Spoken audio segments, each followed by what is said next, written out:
এরকম অনেক তিক্ত অভিজ্ঞতা আছে যে মেহমানখানার পাতিল লাথি দিয়ে ফেলে দিবে, চাপাতি নিয়ে মারতে এসেছিল। তাদেরকে শ্রদ্ধা করি, তাদেরকে আমি প্রতি মুহূর্তে স্মরণ করি। তারা যদি আমাকে এতটা মানসিক ভাবে অত্যাচার না করতো তাহলে আমি এতটা সাহসী হতাম না। একদিন আমরা রান্না করছিলাম, আমাদেরকে একজন একটা মিলাদের গরু দিয়েছিল, বললো যে আপনি মানুষকে খাইয়ে দেন। তো আমরা রান্না করছিলাম, কিছু লোকজন এসে একদম সব লাঠি টাঠি দিয়ে ফেলে দিল, পুলিশের গাড়ি নিয়ে আসলো, এখানে পাতিল বসাতে দিবে না। আমার যারা ভলেন্টিয়ার ছিল তারা শুধু বলছে যে আপু আপনাকে এভাবে অপমান করে কথা বলছে, অকথ্য অপমান করেছে, একদম গায়ের কাছে এসেছে হাত তোলার জন্য। আমি তখন শুধু তাকিয়েছিলাম, আমার ওই তাকিয়ে থাকাটাই ছিল জবাব। আমি শুধু তখন ওই জায়গায় দাঁড়িয়ে বলেছি, আল্লাহ আমি মাফ করে দিয়েছি, আপনিও মাফ করে দেন। 1 ঘন্টা পর ওরা এসে সবাই আমার কাছে মাফ চেয়েছে। আমি জানি না, আমি কিছুই করিনি, আমার তো শক্তি নাই, কিন্তু আল্লাহ তো সর্বশক্তিমান। আমি শুধু আল্লাহর কাছে বলেছি। একটা ছেলে একটা প্রাইভেট কোম্পানিতে চাকরি করতো, তাকে হচ্ছে করোনার শেষ দিকে অর্ধেক বেতন দিত।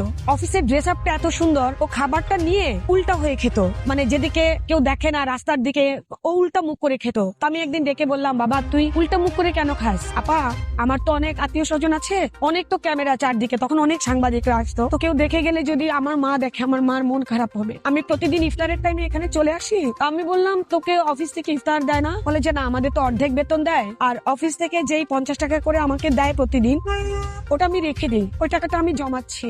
আমার তো বাবা নাই, ওই টাকাটা দিয়ে আমার ভাই বোনের জন্য আর আমার মার জন্য ঈদের জামা কিনবো। 2020 সালের করোনার প্রথম লকডাউনে মেহমানখানার জন্ম।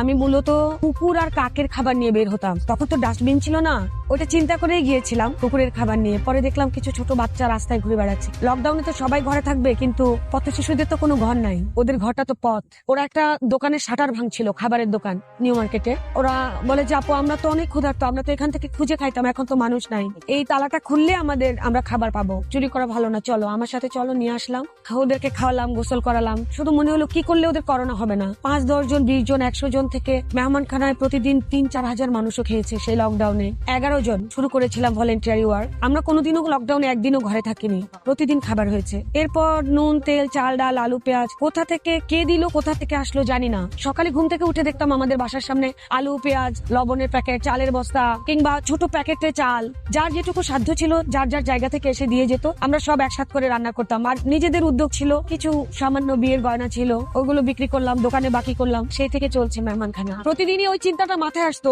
আসলে কালকে কিভাবে হবে, কালকে কিভাবে চলবে। পথের বাচ্চাগুলো যখন এসে বলতো আপু আজকে খাওয়াবা না, আজকে রান্না হবে না, তখন মনে হতো যে কোনো মূল্যে চুলা জ্বালাতেই হবে। তখন আর কি কৃষি মার্কেটে বাকি করতাম, দোকানগুলোকে বাকি দিত, একটা সময় গিয়ে আর দেয়নি, চুলার বন্ধ হয়নি। করোনার মধ্যে প্রতিদিন করতাম, বরং এখন প্রতি সপ্তাহে করি। দেখেন 10 মিনিট লাগে না, একটা পাতিল শেষ হয়ে যায়। 300-400 মানুষের খাবার 10 মিনিটে শেষ। মেহমানখানার কোনো বিকাশ নগদ নাম্বার নাই, এবং আমাদের মেহমানখানার ট্রাস্টের যে সামান্য ছোট